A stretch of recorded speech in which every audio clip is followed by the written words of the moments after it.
江田船山古坟。江田船山古坟是一座非常珍贵的古坟，它可以帮助世人了解日本的古代史和文化。这座古坟建于5世纪后叶，经历1500年的岁月洗礼，坟头已经被自然生长的草木覆盖。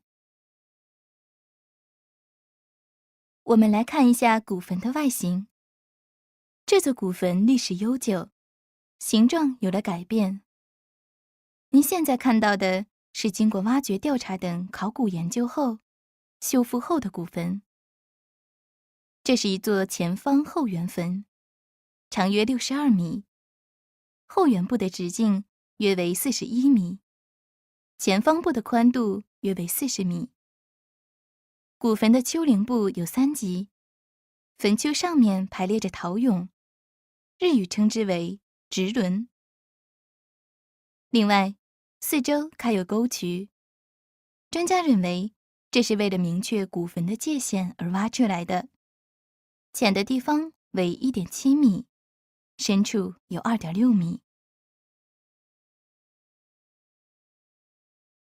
前方后圆坟中间狭窄部分的左右两侧各增加了一个被称为造出部的部分，造出部的附近出土了不少文物。据认为，当时那里曾是举行法事的地方。古坟内部安放有房形石棺，它的开口处面朝造出部。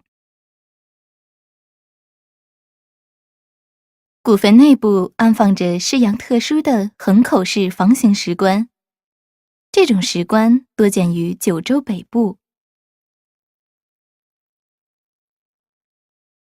从这里出土的200多件文物里，有著名的银象嵌明大刀等刀剑、武具、马具，金铜制的冠帽和鞋履，金制的耳饰、镜子等。其中有些文物还反映出当年日本与中国大陆和朝鲜半岛之间有过交流。至今我们还不知道这里埋葬的是谁，不过也许古代在这块土地上曾经生活着有国际眼光的豪门贵族。